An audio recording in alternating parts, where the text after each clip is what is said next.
not to be disrespectful of them coming, but I forgot to mention I am going to play something that's about 8 minutes, and just be patient with me while we play it.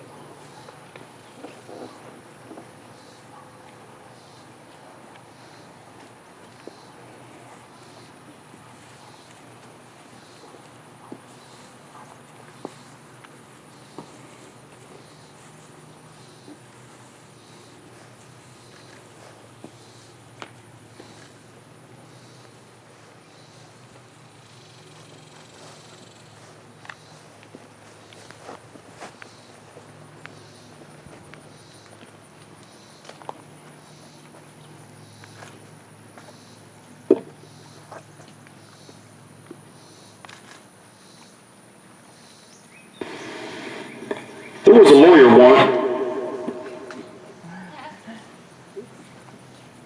whose name was Francis Scott Key. Mr. Key penned a song that I'm sure you're aware of. You've seen it, you've heard it. It's in most hymnals in our churches. We call it our national anthem. It is our song as Americans. However, we go to a ball game or we stand in our church services and we sing the words of that song, and they tend to float over our minds and our lips, and we don't even realize what we're singing anymore. Most of us even memorized this as a child, but we never really thought about what it means. Allow me to tell you a story. Francis Scott Key was a lawyer in Baltimore. At this time, the colonies were engaged in vicious conflict with the mother country, Britain. Because of this conflict and the protractedness of it, they had accumulated prisoners on both sides. The American colonies had prisoners, and the British had prisoners. The American government, though, initiated a move. They went to the British and they said, "Let us negotiate for the release of these prisoners." They said, "We'd like to send a man out to discuss this with you." They were holding the American prisoners in boats about 1,000 yards offshore. And they said, "We're going to send a man by the name of Francis Scott Key. He will come out and negotiate to see if we can make a mutual exchange." On the appointed day in a rowboat, he went out to this larger boat and negotiated with the British officials. They reached the conclusion that the men could be exchanged on a 1-for-1 basis. Francis Scott Key, jubilant with the fact that he'd been successful, went down below in one of these boats, and what he had found was a cargo hold full of humanity, of men. And he said, "Men, I've got news for you. Tonight, you are free." He said, "Tonight, I have negotiated successfully your return to the colonies." He said, "You will be taken out of this boat, out of this filth, and out of your chains." As Mr. Key went back up on board to arrange for the passage of the soldiers to the shore, the Admiral came and said, "We have a slight problem." He said, "We will still honor our commitment to release these men, but after tonight it will be merely academic." Francis Scott, curious, said, "Well, what do you mean?" He said, "Well, Mr. Key, tonight we have laid an ultimatum upon the colonies. Your people will either capitulate and lay down the colors of that flag that you think so much of, or, do you see that fort right over there, Fort Henry?" He said, "Well, we're going to remove that from the face of the earth." He said, "How are you going to do that?" The Admiral said, "If you will, just scan the horizon of the sea." And as he looked, he could see hundreds of little dots, and he said, "That is the entire British war fleet." He said, "All of the gunpowder, all of the armament is being called upon to demolish that fort. It will be here within striking distance in a matter of about 2.5 hours." The general said, "The war is over. These men will be free anyway." He said, "You can't shell that fort. That's a large fort. It's full of women and children." He said, "It's predominantly not even a military fort." The Admiral said, "Don't worry about it. We've left them a way out." And he said, "Well, what's that?" And the Admiral said, "You see that flag way up there on the rampart?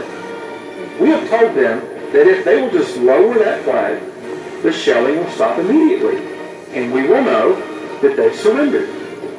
And then you'll now be under British rule." Francis Scott Key went down below and told the men what was about to happen. And they asked, "How many ships are there?" And he said, "Hundreds." The ships got closer. Francis Scott Key went back up on top and he said, "Men, I'll shout down to you what's going on as we watch." And as the twilight began to fall, and as the haze hung low over the ocean as it does at sunset, suddenly the British war fleet unleashed. BAM! He said the sound was deafening. There were so many guns that there were no reliefs. He said it was absolutely impossible to talk or hear. He said suddenly the sky, although dark, was suddenly lit. And he said from down below all he could hear was the men and the prisoners saying, "Tell us where our flag is. What have they done with the flag? Is the flag still flying over the ramparts? Tell us, please." 1 hour, 2 hours, 3 hours into the shelling, every time the bomb would explode and it would be close to the flag, they could see the flag in the illuminated red glare of that bomb. And Francis Scott Key would report down to the men below, "It's still up, it's not down." The Admiral came and he said, "Your people are insane. What's the matter with them?" He said, "Don't they understand that this is an impossible situation?" Francis Scott Key said he remembered what George Washington had said. He said, "The thing that sets the American Christian apart from all other people in the world is that he will die on his feet before he will live on his knees." The Admiral said, "We have now instructed all of the guns to focus on the rampart to take that flag down." He said, "We don't understand something though. Our reconnaissance tells us that that flag has been hit directly again and again and again, and yet it's still flying. We don't understand that." He said, "Now we are about to bring every gun for the next 3 hours to bear on that point." Francis Scott Key said the barrage was unmerciful. All that he could hear was the men down below praying, and their prayer was, "God, keep that flag flying." Sunrise came. He said there was a heavy mist hanging over the land. And there stood the flag, completely nondescript and in shreds. The flagpole itself was at a strange angle, but the flag was still at the top. Francis Scott Key went ashore and immediately went into Fort Henry to see what had happened. And what he had found was that the flagpole and that flag had suffered repetitious direct hits.